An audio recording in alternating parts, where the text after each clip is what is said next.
Yo yo yo, salut les turfeuses, salut les turfeurs, bienvenue pour un nouveau pronostic de Benoît Requin. Ok, place au pronostic du quintet du mercredi 15 mai, direction Paris-Vincennes pour le prix du Gâtinais. 3 attelés, 2850 mètres, 16 partants, réunion 1, course 1, indice de confiance 3 sur 5. Petit retour sur les quintés du lundi 13 et du mardi 14 mai. Lundi, dans mon pronostic, je vous ai donné le quartet en 6 chevaux. Et mardi, c'est pour les VIP que c'est passé.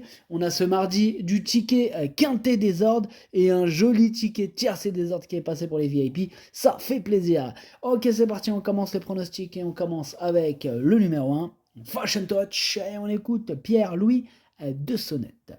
Fashion Touch a eu un très bon comportement à Enghien il y a 2 semaines. Elle est restée en bonne forme depuis. Elle ne va qu'à main gauche, ce qui limite un peu les engagements. Elle dispose d'une bonne course à la fin du mois à Enghien. Ici, l'opposition est relevée et elle va faire de son mieux. Pour autant, pour le podium, elle est barrée. Une 5e place serait déjà bien. Bah moi, ce numéro 1, je l'ai pas retenu. Bon, après, je l'ai pas non plus rayé totalement. Il est quand même à l'arrière de ma petite liste des possibles troubles faits, donc méfiance tout de même. On passe au numéro 2, à Deganawida, qu'on ne présente plus d'ailleurs, et on écoute Stéphane Provost. Deganawida, il a un réclamé dans 15 jours, ce qui représente sa catégorie désormais.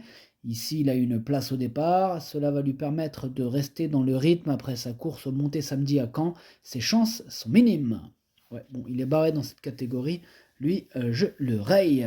On passe au numéro 3, Hidalgo de Noé. On écoute Stéphane Provost. Hidalgo de Noé n'a pas pu s'exprimer il y a peu sur les 2100 mètres, se retrouvant enfermé. Précédemment, il courait de première et aurait pu s'imposer s'il avait été plus heureux. Il est revenu à son meilleur niveau. Cette fois, il affronte une catégorie supérieure. Je n'ai pas de course plus fermée dans l'immédiat. Ce sera une question de parcours. Je ne serais pas surpris de le voir se placer. Ah, il m'embête un petit peu ce numéro 3, c'est un regret, c'est mon deuxième cheval de complément en cas de non partant, donc attention. On enchaîne avec le numéro 4, Equinox JL, on écoute Jean-Luc Dersoir. Equinox JL, il a désormais 2 courses dans les jambes après avoir été arrêté. Sa plus récente tentative n'est pas si mauvaise, il est sur la montante et va encore courir en progrès mercredi. L'an dernier, il s'était classé 3e dans ce même cas de figure. Le lot est très bien composé, mais il ne me surprendrait pas en accrochant la 5e place. Alors, ce numéro 4, lui par contre, je ne l'ai pas du tout retenu, j'en ai préféré d'autres. On passe au numéro 5, Eberton, et bien sûr qu'on n'aura pas les commentaires de l'entraîneur Junior Guelpa, qui est parti jouer aux cartes. Amuse-toi bien, lui il joue avec ses émoticônes, là, il s'éclate le mec, tout seul. Enfin bref, ce numéro 5, c'est lui mon gros regret, c'est lui mon cheval de complément en cas de non partant. Attention, possible cassage en vue. On enchaîne avec le numéro 6, Bordeaux S, on écoute Hansen Eric Bando. Bordeaux S, il n'a pas eu une course facile il y a 10 jours. Bon, pour autant, il a réalisé une excellente valeur et il n'a pas baissé de pied.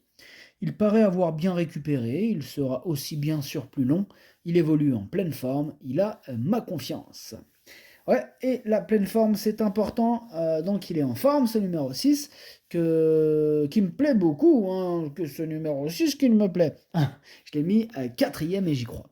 On passe au numéro 7, Gendréen, et on écoute Laurent-Claude Abrivard.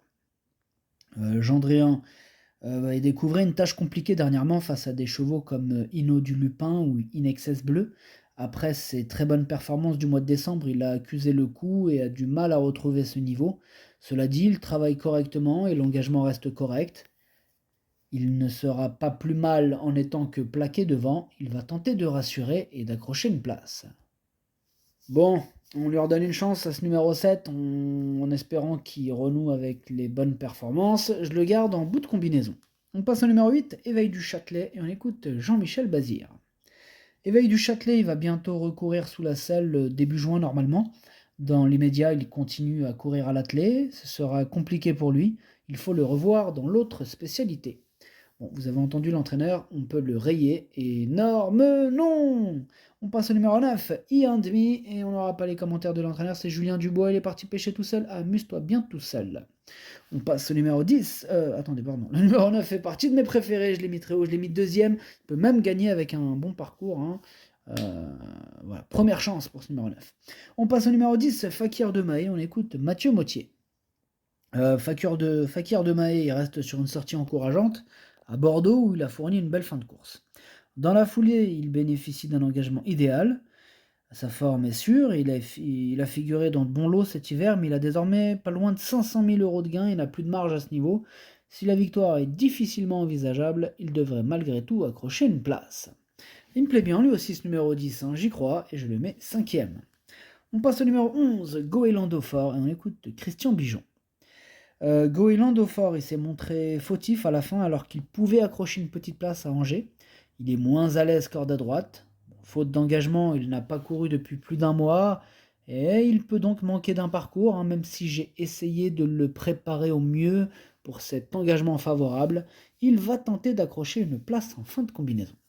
Ça tombe bien, une place en fin de combinaison, c'est ce que je lui attribue dans mon pronostic, et je le garde en toute fin de combinaison. On passe au numéro 12, Bilo Jepson, on écoute Vitale Ciotola. Bilo Jepson, il ne m'a pas surpris en prenant la 4e place du prix Kerjak. Il est capable de rivaliser avec de très bons chevaux lorsqu'il bénéficie d'un bon déroulement de course à la corde. Il a eu le temps de bien récupérer et va se présenter au top pour ce bel engagement. Tout sera encore une question de parcours, mais il a une belle carte à jouer. Il est chaud, Vitale Ciotola en même temps. Bilo Jepson, c'est une première chance, c'est la classe, et je le mets 3e. On enchaîne avec le numéro 13, Grâce du Dijon, et on écoute Charles Dreux.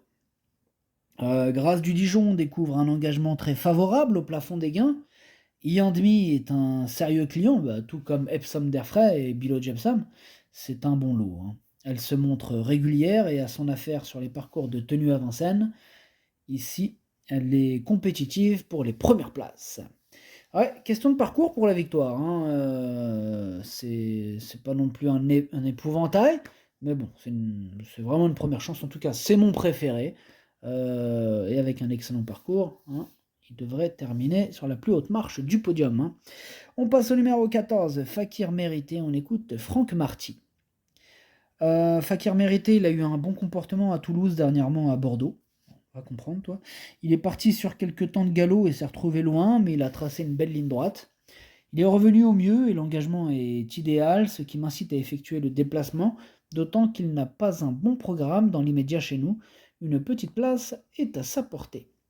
Eh bien, ce numéro 14, lui, par contre, je ne l'ai pas retenu. Mais il est en plein milieu de ma petite liste des possibles troubles faits. On passe au numéro 15, Ferrari Sisu, et on écoute Conrad Lugoer. Ferrari Sisu, il n'a pas de bons engagements dans l'immédiat en Scandinavie. Aussi, je me laisse tenter par un retour à Vincennes. Il est à l'aise sur les longues distances et a fait ses preuves sur la cendrée parisienne. De plus, l'engagement est parfait, il a 9 ans, mais il est toujours aussi compétitif.